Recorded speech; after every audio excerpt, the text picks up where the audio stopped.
अब डिप्रेशन में पहुंचे, उसे सब सूना दिखाई देता है, कहीं कोई हर्ष आनंद नहीं, लगता है सुसाइड कर लो। भूत बनोगे, पानी भी पीने को नहीं मिलता प्रेत आत्मा को।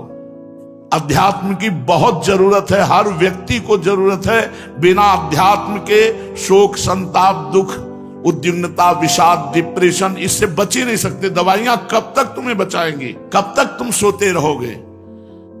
इतनी पॉजिटिव सकारात्मक भावना है कि बड़ी से बड़ी विपत्ति में भी वो सकारात्मक भाव से उस पर विजय प्राप्त कर लेता है। ये किससे बल मिला? नाम जप से। कैसे दिखे प्रिया प्रीतम? जब इस जगत से अंधे हो जाओ, मुझे नहीं देखना इस संसार को, मुझे प्रिया प्रीतम को देखना है। हम तो ये कहते हैं कि ब्रह्मचर्य और नाम जप से त्रिभुवन पर विजय प्राप्त कर सकते हो। जो चाहो, भजन से खाली रखोगे तो इसमें काम, क्रोध, लोभ, मोह सब टूट पड़ेंगे और तुम्हें भ्रष्ट कर देंगे। जिसे विषय भोगों की चाट लगी है वो भजनानंदी का नाटक कर रहा है, भजनानंदी नहीं है। तुम निर्बल हो, महाबलवान भगवान का नाम है, इसका सहारा ले लो। सबसे बड़े भगवान और भगवान से भी बड़ा भगवान का नाम। पूज्य श्री उड़िया बाबा जी महाराज के वचन जो हमारे व्यवहार और परमार्थ दोनों को पुष्ट करते हैं। प्रश्न: महाराज जी, भजन में रुचि कैसे हो? उत्तर: भजन करने से ही भजन में रुचि होती है, अपने आप नहीं हो जाती। तुम जिसे अपना इष्ट मानते हो, आराध्य देव मानते हो, उसका नाम, उसका रूप, उनकी लीला, उनके गुण निरंतर, कभी नाम जप रहे, कभी रूप चिंतन कर रहे हैं, कभी लीला गायन कर रहे हैं, कभी लीला श्रवण कर रहे हैं, कभी नाम कीर्तन कर रहे हैं, कभी नाम कीर्तन सुन रहे हैं, कभी सेवा कर रहे हैं। इस अभ्यास से निरंतर उपासना परिपक्व होती है, भजन में रुचि हो जाती है, उपासना में रुचि हो जाती है। हम जो निरंतर सोचते हैं उसी का प्रभाव पड़ता है। कल 2 नौजवान बच्चे अलग अलग जगह के प्रश्न हुए कि मैं बस सुसाइड कर ही रहा था, ये तो कहो आपका वीडियो मिल गया तो मैं आपके पास आया हूं, मैं जीने से ऊब गया हूं। नए नए बच्चे, जो चिंतन करते हो उसी का प्रभाव पड़ता है। तुम केवल निगेटिव चिंतन में आ गए, सांसारिक चिंतन करते करते। अब नाम में मन को नहीं लगाया, प्रभु में मन को नहीं लगाया, खाली मन शैतान की तरह दौड़ रहा है संसार की कामनाओं की तरफ। कभी नकारात्मक भाव, कभी सकारात्मक भाव, दोनों से द्वंद्व करते करते वो डिप्रेशन में पहुंच जाता है। अब डिप्रेशन में पहुंचे, उसे सब सूना दिखाई देता है, कहीं कोई हर्ष आनंद नहीं, लगता है सुसाइड कर लो। तुमसे कहा भाई सुसाइड करने के पहले तुम कहीं बुकिंग किए हो क्या कि यहां से शरीर छोड़ोगे, वहां 5 स्टार होटल में तुम्हारी बढ़िया व्यवस्था? भूत बनोगे, पानी भी पीने को नहीं मिलता प्रेत आत्मा को। चाहे वो नदी के किनारे टहले, एक बूंद पानी नहीं पी सकता, एक कण भी भोजन नहीं कर सकता, हाय हाय चिल्लाता हुआ। कभी किसी युग में, ये नहीं वर्ष में, किसी युग में किसी महात्मा से सम्मुखता हो गई, उसका कल्याण हो गया। नहीं, युगों भटकते रहते हैं ऐसी जो आत्महत्या करने वाले लोगों, निश्चित प्रेत योनि को प्राप्त होते हैं। इसलिए जो तुम चिंतन करोगे उसी का प्रभाव पड़ेगा। संसार असत है, दुखालय है, भगवान कह रहे हैं दुखालयम शाश्वतम। और तुम संसार का चिंतन करोगे तो तुम्हारे विचार दुखमय हो जाएंगे। अध्यात्म की बहुत जरूरत है, हर व्यक्ति को जरूरत है। बिना अध्यात्म के शोक, संताप, दुख, उद्विग्नता, विषाद, डिप्रेशन, इससे बच ही नहीं सकते। दवाइयां कब तक तुम्हें बचाएंगी? कब तक तुम सोते रहोगे? अगर नाम जप नहीं करोगे, भगवत चिंतन नहीं करोगे, तो जब चेतना आएगी तो संसार का चिंतन होगा। संसार दुखमय नाशवान है, तुम्हें फिर वहीं पहुंचा देगा।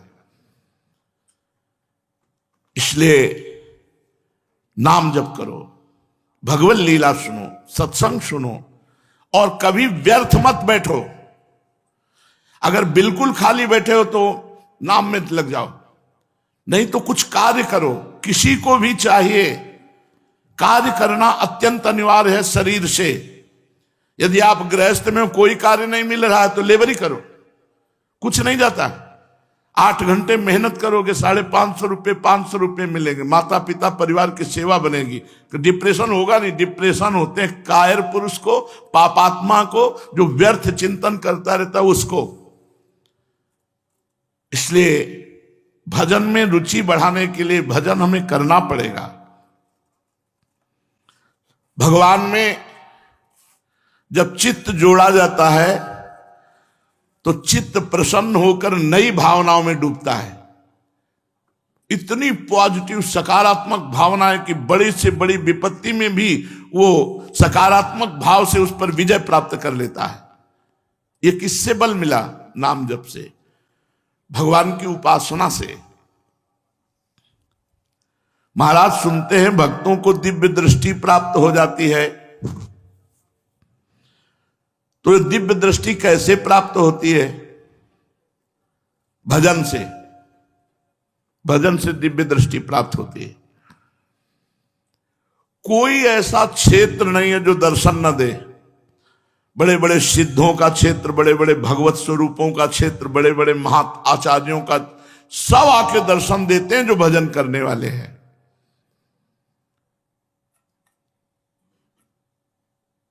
गंगा किनारे तो अनुभवों की बरसात होती थी, क्योंकि एकदम एकांत, न भोजन की व्यवस्था, न कोई अव्यवस्था ही अव्यवस्था जीवन में, और निरंतर भजन वृत्ति, तो अनुभवों की बौछार होती रहती थी।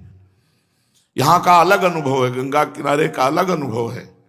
ऐसी सर्दी में जैसे शरीर पर कोई वस्त्र नहीं, बस कौपीनवंता खलु भाग्यवंता, और त्रिकाल गंगा स्नान, और भोजन है नहीं, कोई चाय नाश्ता, इनकी तो कहीं कोई गुंजाइश ही नहीं, वह मंत्राकार केवल वृत्ति। तो जो अनुभव होते, वो अनुभव रजाई में बैठ करके थोड़ी होंगे। जो अनुभव अव्यवस्था में होते हैं वो हलवा खा के थोड़ी होंगे, हलवा पूरी खा के अनुभव थोड़ी होंगे। ये तो सिद्धों का जीवन होता है। सिद्ध परिपक्व अवस्था को प्राप्त हो गए, महलों में रखो चाहे झोपड़ी में, उनको कोई फर्क नहीं पड़ता।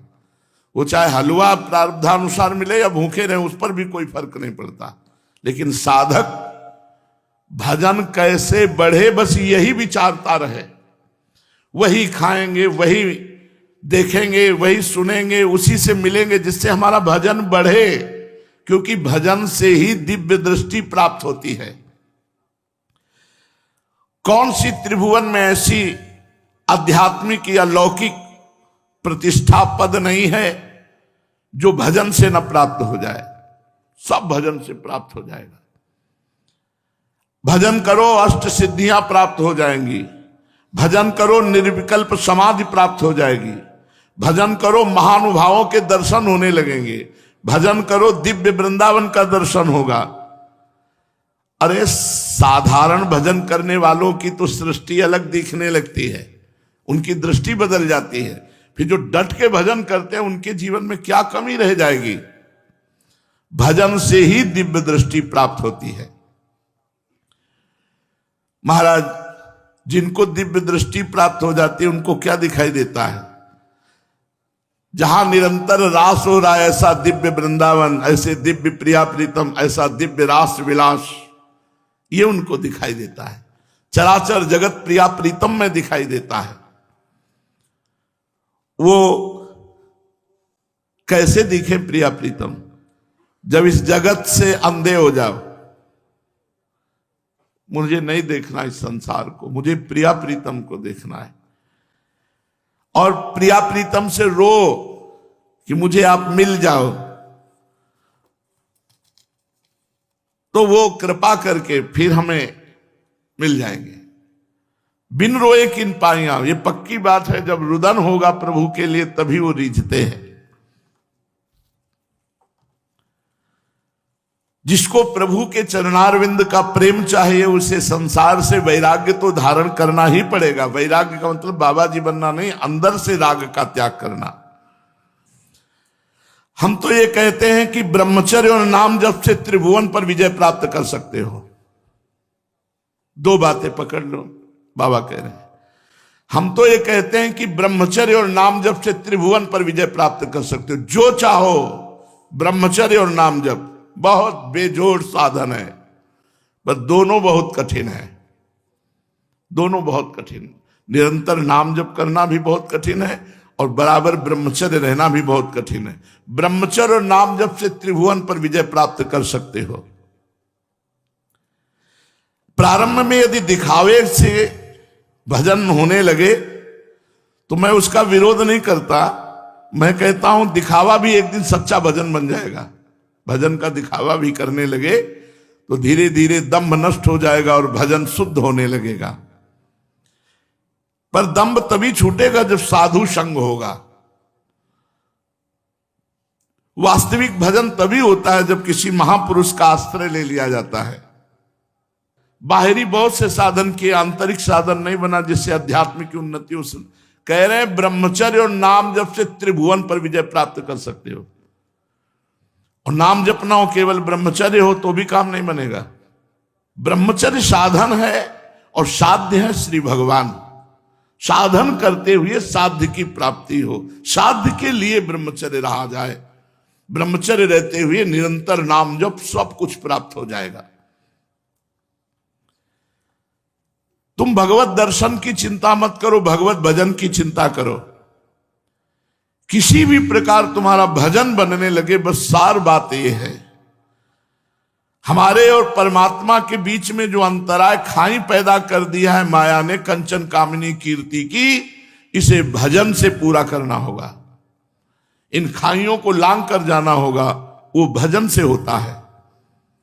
दुनिया का चिंतन करते हो बैठे बैठे, अपने को ज्ञानी या भगत कहलाते हो। कैसे ज्ञानी भगत हो जो दुनिया का चिंतन करते हो? ज्ञानी वही है जो स्वरूप में स्थित रहता है, भक्त वही है जो भगवान के चिंतन में डूबा रहता है। और तो सब प्रपंची है।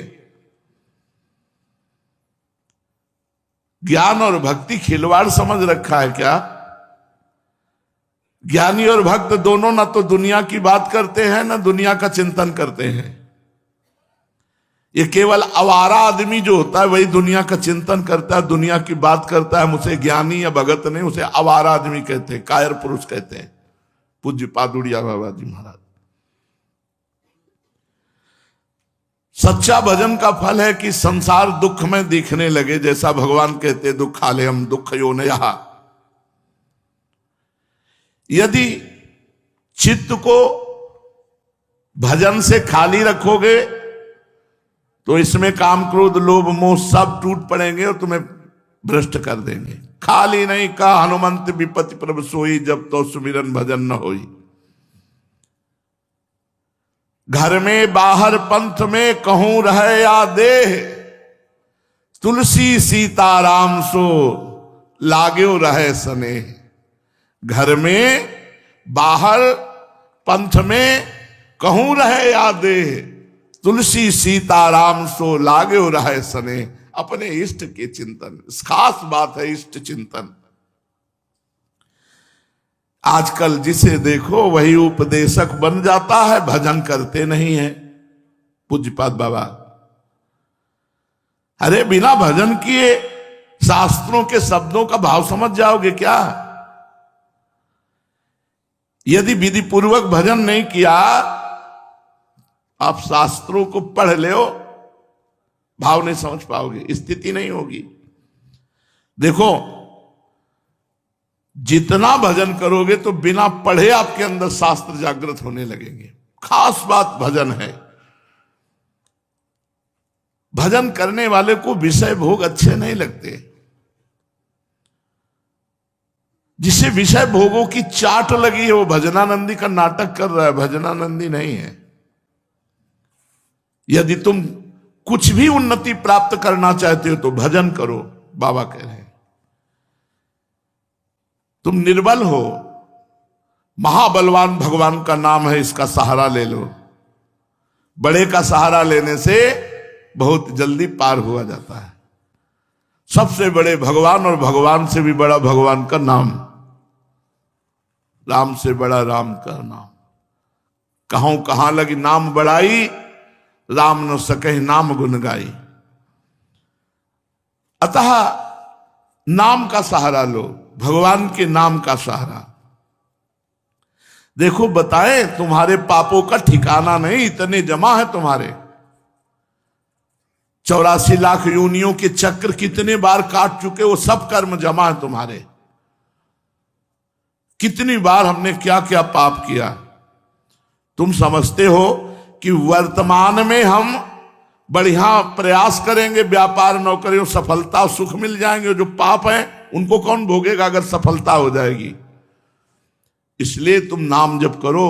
नाम जप पहले तुम्हारे पापों को नष्ट करेगा, फिर आगे सफलता ही सफलता है। भजन करते रहो, भजन, इसी से सारे पाप नष्ट हो जाएंगे। धीरे धीरे तुम महान आत्मा हो जाओगे। भगवान के भजन स्मरण में इतना बल है कि जबरदस्ती अभय पद प्राप्त हो जाता है, परम पद, जबरदस्ती परम पद प्राप्त हो जाता है। बरियाई, जबरदस्ती। भगवान का नाम जब स्मरण करने वाला भगवान को भी अधीन कर लेता है। सुमिर पवन सुत पावन नामू, अपने बस करि राखे रामू। ये देखो कितनी बड़ी बात है, यही तो समझ में नहीं आ रही। महिमा रोज सुनने पर निरंतर नाम पकड़ नहीं पा रहे। जो भगवान का स्मरण करता है वो दुष्ट से दुष्ट स्वभाव वाले मनुष्य को भी बदल करके उसका उद्धार करने की सामर्थ्य रखता है। सतरति सतरति सा लोकान तारयति, जो निरंतर नाम जप करता है। श्रद्धा हो या ना हो, भाव बने ना बने, खूब भजन करो, जबरदस्ती करो। अगर कहीं श्रद्धा के साथ भजन होने लगेगा फिर क्या कहना है। मान लो तुम्हारी श्रद्धा दान की है, खूब श्रद्धा है, दान किए, ढेर सारा दान, एक वैष्णव अपराध बन गया, सब नष्ट हो गया। कि ये सुकृत, सुकृत माने पुण्य, बहु जन्म के क्षण में डायरेक्ट हुए। और आपने 500 नाम जप किए और आपसे वैष्णव अपराध बन गया, तो 500 नाम आपके भगवान की बैंक में जमा है। अब आपको दंड मिलेगा, प्रायश्चित करना होगा। जहां वैष्णव अपराध खत्म हुआ तो फिर 501 से शुरू होगा। 500 में कोई माइनस नहीं होगा, वो आपका भजन दिव्य रखा हुआ है। इसलिए कह रहे हैं इस बात को समझो। बड़े बड़े तीर्थ यातन, दान पुण्य, ये सब एक झटके में नष्ट हो जाएगा, लेकिन अविनाशी भजन भगवान के नाम का है। भगवान के भजन से 4 बातों की प्राप्ति होती है। भगवान के समान ऐश्वर्य, भगवान के समान ऐश्वर्य। लोगों के मन में रहता है कि संतों के पास इतना वैभव कहां से आता है।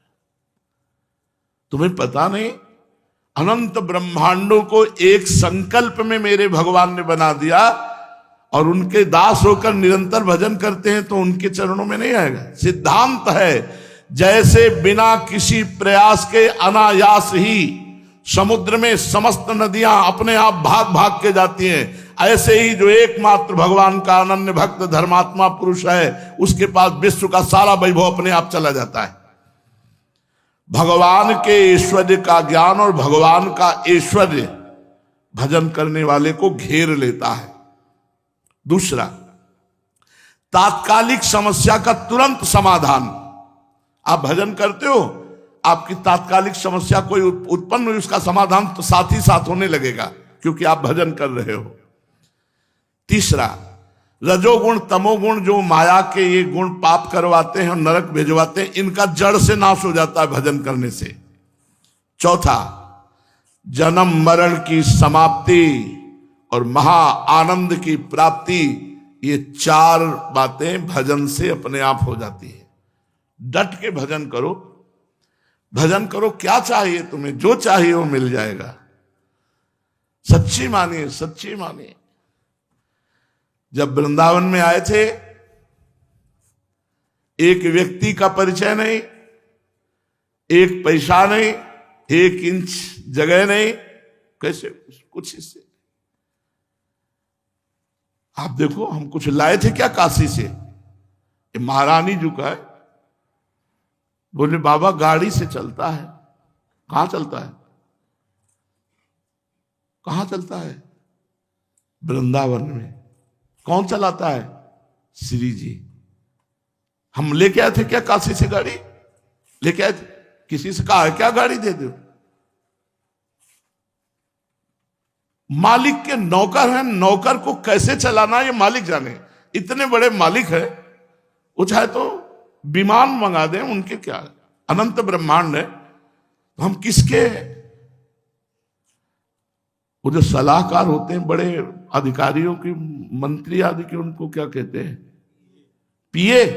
हम पीए हैं श्री जी के, श्री जी के। श्री जी को सलाह देते कैसे लाल? हाँ, अब कैसे श्री जी का पीए चलेगा? सोचो। एक संत को किसी ने सोने की घड़ी बंधवा दी थी और अटैची में सब बढ़िया नए कपड़े। शिष्यों को लगता है कि हम अपने गुरुदेव को क्या दे दें।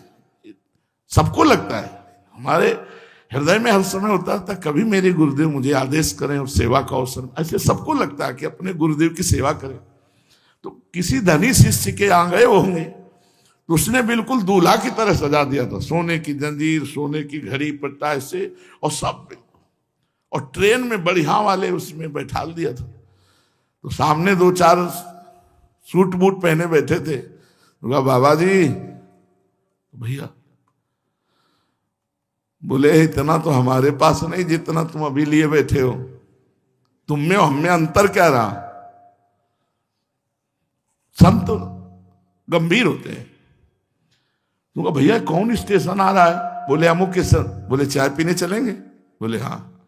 घड़ी उतारी, अटैची सब वहीं रख दिया, चैन खोली वहीं रख दिया, और जितने रुपए थे सब लियो। चाय वाले से कहा चाय बनाओ, चाय बनाए।